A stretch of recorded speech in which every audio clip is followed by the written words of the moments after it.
ليه اغلب الشركات والاس ام ايز ممكن يجي عليها وقت ما تبقاش عايز تتعامل مع شركات التسويق؟ من كام يوم كنت بتكلم مع كلاينت كبير جدا وقال حاجه فتحت دماغي لسؤال مهم قوي. قال لي شركات التسويق دول اغلبهم نصابين.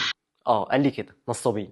وده خلاني اسال نفسي سؤال، ليه اغلب الشركات والاس ام ايز ممكن يجي عليها وقت ما تبقاش عايز تتعامل مع شركات التسويق؟ الفكره كلها انه للاسف واحنا النهارده في 2026 لسه في مصر في فجوه معلوماتيه، بمعنى ان العميل في مصر مش فاهم هو بيدفع فلوس لشركه التسويق مقابل ايه وايه القيمه الحقيقيه اللي هياخدها. مبدئيا كده انت مش بتدفع فلوس في عدد بوستات او ريلز او حتى عدد كامبينز. يعني بتفاجئ جدا لما بلاقي عميل يسالني هو انت هتعمل لي كام كامبين؟ لا باشا هي مش كده، هي مش كام كامبين. حضرتك للاسف بتشتري خدمه مش فاهم ابعادها قوي، فده طبيعي يفتح باب لحد نصاب او حد حافظ كلمتين هيقنع حضرتك بيهم. فالخلاصه انا هدي حضرتك دلوقتي روشته تقدر تحدد من خلالها شركه التسويق دي تشتغل معاها ولا لا، ومن خلال الروشته دي هتقدر تعرف فعلا شركه التسويق دي عندها قيمه تقدمها لك ولا لا. رقم واحد، مبدئيا كده لو الشركه دي بتشتغل في باقات ابعد عنها، ما تشتغلش معاها. مفيش حاجه في الماركتنج اسمها باقات. طب ليه؟ عشان احنا عندنا في الماركت كود بتقول there is no one size fits all. اللي هينفع معاك مش هينفع مع اللي شبهك او اللي زيك. يعني اللي هينجحك هو حلول متفصله بالملي عشان تنجح البيزنس بتاعك انت. تاني حاجه، لو لقيت الكلام كله رايح في سكه محتوى واعلانات بس من غير ما اللي قدامك يسالك عن تفاصيل بيزنس، يبقى في حاجه غلط. تالت حاجه، اسال عن الشركه وسمعتها. رابع حاجه، ما تشتغلش معاهم من غير ما يقدموا لك بروبوزل مكتوب فيه هم هيساعدوك ازاي وايه القيمه الحقيقيه فعلا اللي هيقدموها لك. وحاجه مهمه، ايه المشاكل اللي هم حاطين ايديهم عليها وايه الحلول اللي عندهم. اخر حاجه، ما تشتغلش مع حد هياخد منك مانجمنت فيز اقل من 30000 جنيه،